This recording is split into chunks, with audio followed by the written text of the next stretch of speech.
Hello friends, welcome to Jeevanya's kitchen. Friends, இன்றைக்கி நம்ம ரொம்ப சிம்பிளான முறையில் வீட்டில் இருக்கக்கூடிய காய்கறிகளை வச்சு எல்லாருமே விரும்பி சாப்பிட்ற மாதிரி ரொம்பவே டேஸ்டியான ஒரு வெரைட்டி ரைஸ் எப்படி செய்கிறதுன்னு பார்க்க போகிறோம்.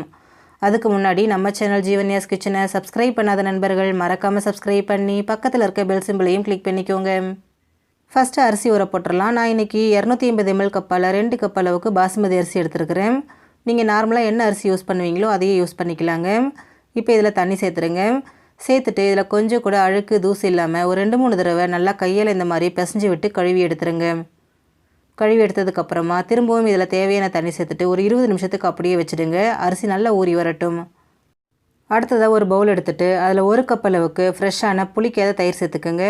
கூடவே 1/4 டீஸ்பூன் அளவுக்கு மஞ்சள் தூள், 2 டீஸ்பூன் அளவுக்கு தனி மிளகாய் தூள், 1 டீஸ்பூன் மல்லித்தூள், 1 teaspoon biryani masala, 1/2 teaspoon garam masala, 1/2 teaspoon சீரகத்தூள், 1/2 டீஸ்பூன் அளவுக்கு உப்பு சேர்த்துக்குங்க. சேர்த்துட்டு இதில் கொஞ்சம் கூட கட்டிகள் இல்லாமல் எல்லாத்தையும் நல்லா ஒன்று சேர்த்து கலந்துக்குங்க. தயிரோடு சேர்த்து மிக்ஸ் பண்ணும்போது நல்லா திக்காக பேஸ்ட் மாதிரி வருங்க. அந்தளவுக்கு இதை நல்லா மிக்ஸ் பண்ணிக்கோங்க. பாருங்கள், நல்லா மிக்ஸ் பண்ணியாச்சு. கொஞ்சம் கூட கட்டிகள் இல்லை, இந்தளவுக்கு நல்லா கலந்து எடுத்துக்கோங்க. இப்போ இது கூட 1 கேரட்டை தோல் சீவி நீல வாக்கில் கட் பண்ணி சேர்த்துக்கிறேன். இது கப் அளவில் 1/2 கப் அளவுக்கு இருக்குது. கூடவே 2 உருளைக்கிழங்கு தோல் சீவி கட் பண்ணி சேர்த்துக்கோங்க. அது கப் அளவில் கோபுரமாக 1 கப் அளவுக்கு இருக்குங்க. சேர்த்துட்டு இது எல்லாத்தையும் நல்லா ஒன்று சேர்த்து கலந்து விடுங்க. அந்த மசாலா அந்த கேரட் உருளைக்கிழங்கோட நல்லா ஒன்று சேர்ந்து கோட்டாகி வரணும். பாருங்கள், எல்லாமே நல்லா ஒன்று சேர்ந்து வந்திருக்கு. இப்போ இதையும் ஒரு 20 நிமிஷத்துக்கு அப்படியே வச்சுடுங்க. நல்லா ஊறட்டும். 20 நிமிஷம் ஆனதுக்கப்புறமா ஸ்டவ்வில் ஒரு குக்கர் வச்சுட்டு அதில் 2 டேபிள் ஸ்பூன் எண்ணெய், 1 டீஸ்பூன் நெய் சேர்த்துக்கோங்க. நெய் உருகினதும் இதில் 2 துண்டு பட்டை, 4 கிராம்பு, 2 ஏலக்காய், 1 நட்சத்திர சோம்பு, 1 பிரியாணி இலை, 1/2 டீஸ்பூன் கல்பாசி, 1/2 டீஸ்பூன் சீரகம், 1/2 டீஸ்பூன் சோம்பு சேர்த்துக்கோங்க. சேர்த்துட்டு இது எல்லாத்தையும் நல்லா பொரிய விட்டுருங்க. சோம்பு சீரகம் நல்லா பொரிஞ்சதும் இது கூட மீடியம் சைஸில் 1 வெங்காயத்தை நீல வாக்கில் கட் பண்ணி சேர்த்துக்கோங்க.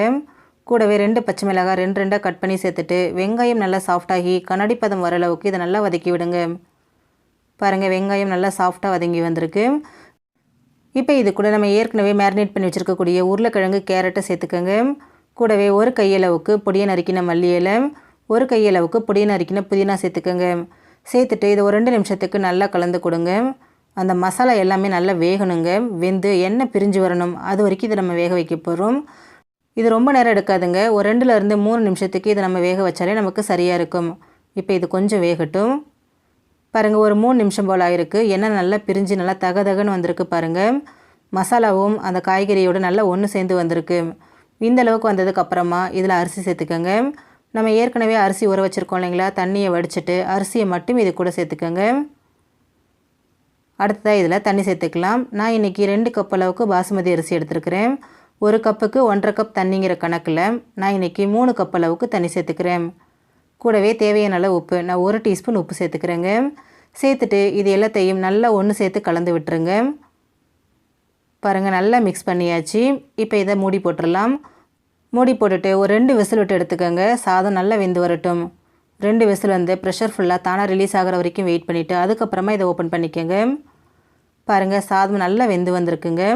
பர்ஃபெக்டாக வந்திருக்கு. கொஞ்சம் கூட குழையவும் இல்லை, அடிப்பிடிக்கவும் இல்லை.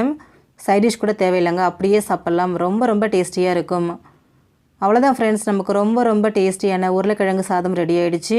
ஃப்ரெண்ட்ஸ், நீங்களும் இந்த ரெசிபியை ட்ரை பண்ணி பாருங்கள். இந்த வீடியோ உங்களுக்கு பிடிச்சிருந்தா லைக் பண்ணுங்கள், ஷேர் பண்ணுங்கள், கமெண்ட் பண்ணுங்கள். ஜீவன்யாஸ் கிச்சனை சப்ஸ்கிரைப் பண்ணி பக்கத்தில் இருக்க பெல் சிம்பிளையும் கிளிக் பண்ணிக்கோங்க.